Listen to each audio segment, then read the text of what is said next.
Neste momento, Deus, através desta emissora, leva até você mais um programa de fé, com hinos, orações e uma palavra poderosa a seu favor. Fé para vencer o mundo. Somente crer, somente crer,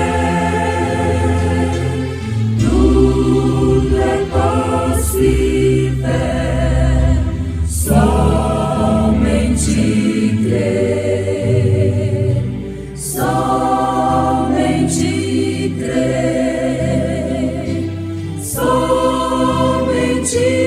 crer,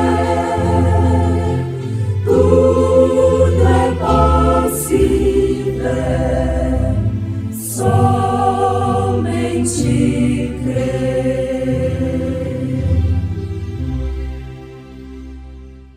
O Senhor é tardio em irar-se, mas grande em força, e ao culpado não tem por inocente.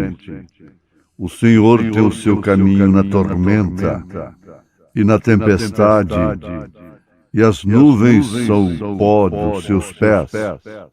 Ele repreende o mar e o faz secar, e esgota todos os rios. Desfalecem Bazã e Carmelo, e a flor do Líbano se murcha.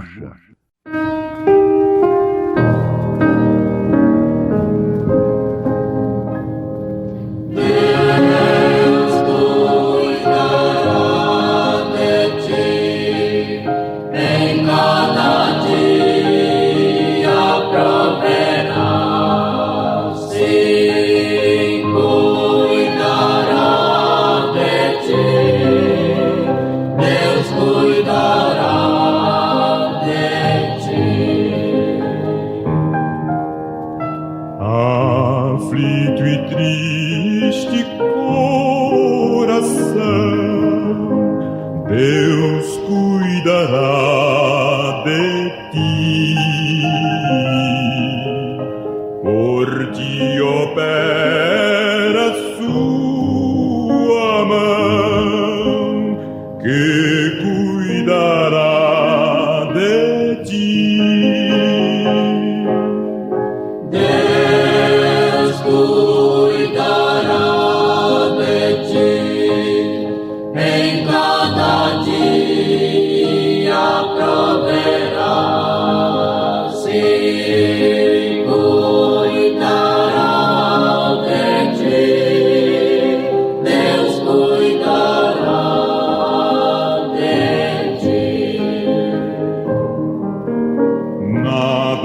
Cruel na provação, Deus cuidará de ti. Socorro dai salvação, pois cuidará de ti.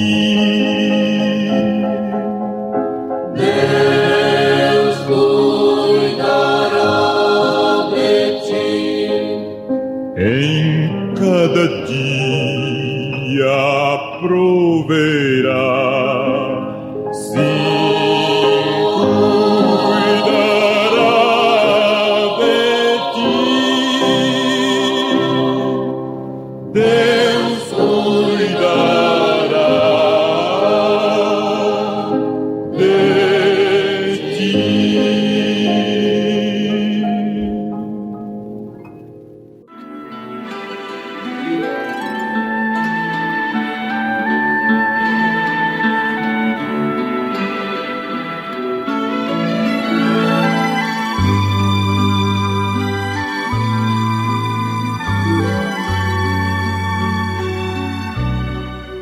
Um forasteiro sou aqui no mundo, vivendo os dias a lutar em vão. Sem esperança procurei ter paz, e tudo foi fracasso e ilusão. Mas houve um dia em que voltei meus olhos ao céu e tive a visão do amor. Mas houve um dia em que voltei meus olhos e vi Jesus, o amante Salvador. E agora clara se tornou a vida. A luz do céu iluminou o meu ser. Eu alcancei vitória e esperança. E hoje em Cristo sinto-me feliz. Consagro a Deus os dias que me restam. A todos vou falar do seu amor. Consagro a Deus os dias que me restam. A todos vou falar do seu amor.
Muito bem, meus ouvintes, Canaã não representa a era do milênio. Antes, porém, vamos lembrar de que Deus, através do profeta Naum, capítulo 1, verso 3 e 4, afirma que o Senhor repreende o mar. Em São Mateus, capítulo 8, verso 26, nós lemos o seguinte: Então, levantando-se, repreendeu os ventos e o mar, e seguiu-se grande bonança. Pois bem, nós perguntamos, quem foi que fez isto? Todo mundo responde, foi Jesus Cristo. Jesus, do Novo Testamento, repreendeu o mar, repreendeu a natureza. Naum, entre todas as outras referências, afirma que o Senhor repreende o mar. Jesus, do Novo Testamento, é o Deus, o Jeová do Velho Testamento. Há pouco tempo, vivendo ainda no século passado, o profeta desta era repreendeu a neve, uma tempestade de neve. E outras tantas vezes, Deus, através dele, operou repreendendo tempestades, dando ordem para a própria natureza. Aí estamos vendo para nós, para os nossos dias, 3, Jeová do Velho Testamento, Jesus no Novo Testamento, sem falar nos apóstolos, sem falar nas eras, relacionando com o nosso dia. E William Branham, Elias, o profeta desta era, precursor da segunda vinda de nosso Senhor Jesus Cristo, fazendo a mesma coisa. Muito bonito, muito importante.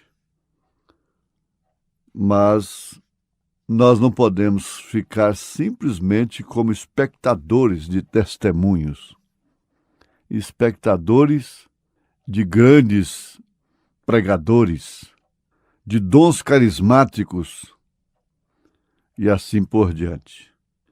Uma vez que Canaã não representa o milênio, mas sim a era do vencedor, nós vamos constatar de que temos na nossa vida, às vezes sem conhecer mesmo o mar, sem nunca viajar no mar, num navio, num barco, nós temos tempestades. O mar tem se levantado contra a igreja, contra o crente, contra a irmã, contra o irmão. Mas o senhor já percebeu quantas vezes Deus já fez este mar aquietar-se através da senhora? Talvez nós passamos por desapercebidos e ficamos somente admirando o que foi feito através de outros, sem falar naquilo que foi feito através da Bíblia Sagrada. Tem a ver conosco. Toda a Bíblia, a razão dela, a razão da mensagem da era, a única razão, é o corpo de Cristo. É você, sou eu. É o corpo místico, é a noiva de nosso Senhor Jesus Cristo. Então, adentramos a Canaã, e ali encontramos filisteus, heteus, e você vai fazer uma lista de eus termina em eu, o maior inimigo que eu tenho. Eu. Não pensem os inimigos que eu os tenho como meus maiores inimigos. O meu maior inimigo é exemplo do que disse o irmão Brana. Chama-se Joaquim Gonçalves Silva. E você pode colocar o seu nome. O seu maior inimigo tem o seu próprio nome. Não é aquele que te acusa, que te difama, que te prejudica, que procura manchar. Não. Chama-se eu. Essa revelação é tremenda, porque não podemos definitivamente misturar a carne e o sangue com o espírito. O natural com o espiritual tem um paralelo, mas não uma mistura. E, na verdade, o natural, a carne, é aquilo que, quando você quer fazer o bem, está pronto para fazer o mal. E quando você quer fazer o mal, parece que não rejeita. O bem que eu quero fazer, este não faço. O mal que eu não quero fazer, este eu faço. Romanos 7. Mas, ao outro lado, tem Romanos 8. Aí agora você atravessou o Jordão. Atravessou o Jordão, que significa fazer morrer a si mesmo. E num confronto de Efésios com Josué, nós encontramos o profeta dizendo: o que é a terra prometida para o crente do Novo Testamento? É uma pergunta que ele faz na mensagem Confronto de Efésios com Josué. Então ele responde: a promessa é o Espírito Santo. Essa é a terra prometida para o crente. Conforme profetizou Joel no capítulo 2, verso 28. Eu derramarei o meu espírito sobre toda a carne. Vossos filhos e vossas filhas profetizarão. Sobre os meus servos e minhas servas derramarei o meu espírito, e eles profetizarão. E mostrarei maravilhas em cima nos céus e na terra, colunas de fogo e fumaça e vapor.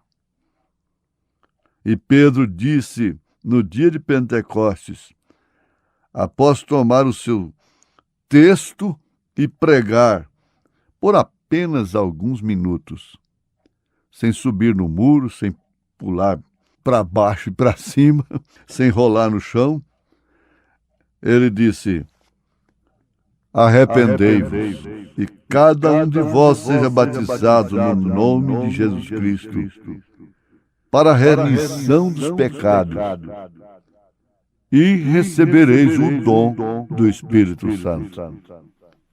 Ora, aí está a promessa. Aí está a sua Canaã para remir, para perdoar, para levar para longe todas as transgressões passadas. Você testifica de sua fé que todo o seu passado foi lavado. Todo o deserto ficou para trás. Que você o transpôs como Calebe ao lado de Josué. Você observa Josué, antes deles atravessarem o Jordão, Josué disse: ide até o meio do campo e limpai vossas vestes, e cada um de vós se santifique, e nenhum homem se achegue à sua esposa, pois em 3 dias vereis a glória de Deus. Bem, é um processo de se aprontar para herdar essa promessa. Agora, a promessa para Israel era: Deus deu a Abraão a promessa da terra da Palestina. E era para ser sua possessão para sempre. E era para eles permanecerem sempre naquela terra. Eles passaram por 3 estágios, indo para esta terra prometida. Veja isto ser perfeitamente tipificado no Novo Testamento. Lá houve 3 estágios da viagem. E há 3 etapas desta viagem. Pois somos justificados pela fé, crendo no Senhor Jesus Cristo, abandonando a terra do Egito, do mundo religioso, saindo fora. E então somos santificados através da oferta de seu sangue, lavados de nossos pecados, e nos tornamos peregrinos e forasteiros, clamando que estamos procurando uma terra, uma cidade que está vindo, nossa promessa. Um forasteiro sou aqui no mundo. Veja que o mesmo fez Israel lá no deserto. Nenhum lugar para descansar definitivamente. Podia estar muito bem ali, mas de repente tinha que levantar acampamento. Viajando noites após noites, seguindo a coluna de fogo, mas finalmente chegaram à terra prometida, onde eles se estabeleceram. Agora, chegou a hora de você saber onde você está estabelecido. Em quem você está estabelecido? Você vai constatar que está estabelecido no assim diz o Senhor, na mensagem da hora. E também o meio em que você se estabelece tem influência. Não resta dúvida. Você diga a qualidade de livro que você lê, as coisas que você gosta de ver e as pessoas com quem você se associa, que eu direi a qualidade de espírito que você tem, diz o profeta. Então, o companheirismo ao qual nós nos associamos tem muito a ver com isto. É aí onde o crente chega. Ele chega primeiro ao reconhecimento de que ele é um pecador. Então ele é separado pelas águas, para a lavagem da água pela palavra, crendo no Senhor Jesus Cristo, sendo batizado em seu nome. Então, sendo justificado pela fé, ele se torna portador e em paz com Deus através de Cristo, repetindo, batizado no nome de Jesus Cristo, para omiti-lo na viagem. Você entendeu? Se torna portador de lixo, de pudriqueiras, de carniças. Bom, isso é próprio do urubu. Eu não sei bem se o urubu fede a carniça, mas que ele gosta da carniça e ele tem um grande ministério, tem. Ele limpa as margens das estradas, tira o mau odor, que às vezes nos dá até dor de cabeça. Ninguém pode impedir o ministério dos urubus, porque, afinal de contas, eles fazem bem. Eles são comedores de carniça, são carniceiros. São portadores de carniça. A vida deles depende da carniça dos outros. Sem carniça, eles não podem voar. Eles não podem subir um pouco. Ele nunca vai como a águia. Mas ele não pode subir. Ele não pode ter um ministério. Ele não pode ganhar as pessoas, a não ser através de carniças dos outros, que ele próprio às vezes cria. Essa é a grande verdade. Esse mistério todo opera para sermos portadores, diz o profeta. De quê? De boas novas, de boas coisas. Ele disse, fale somente as coisas boas. Fale aquilo que edifica. A má conversação corrompe as mentes, corrompe os bons costumes, quebra a virgindade da mente.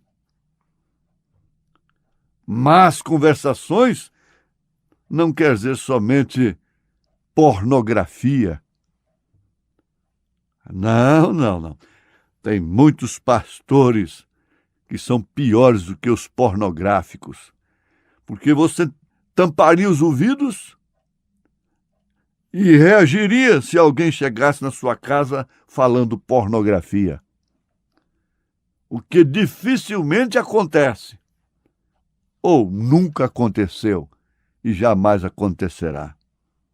Mas portadores do veneno maligno que mata a alma, isso não está definitivamente na mensagem, no ministério de mensageiros chamados por Deus para estarem com Josué. Nesse grande confronto de Efésios com Josué, há um quíntuplo formado de pastores, apóstolos, evangelistas, doutores, mestres, portadores de quê? Pense nisso. Portadores de quê? Há um problema ali numa igreja. O que eles querem é soltar uma bomba, como terroristas que são. Mas o apóstolo não. O apóstolo espera até que seja chamado. E quando chega lá, põe tudo em ordem e não se perde um membro sequer. Esse é o quíntuplo de Efésios. Esse é o apóstolo de Efésios 4. Deus te abençoou. Há uma pergunta aqui. Onde é que você está posicionado? É aí onde o crente chega, diz o profeta. Deus te abençoou, Deus me abençoou. Em nome de Jesus Cristo, nós fomos abençoados. Amém.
você.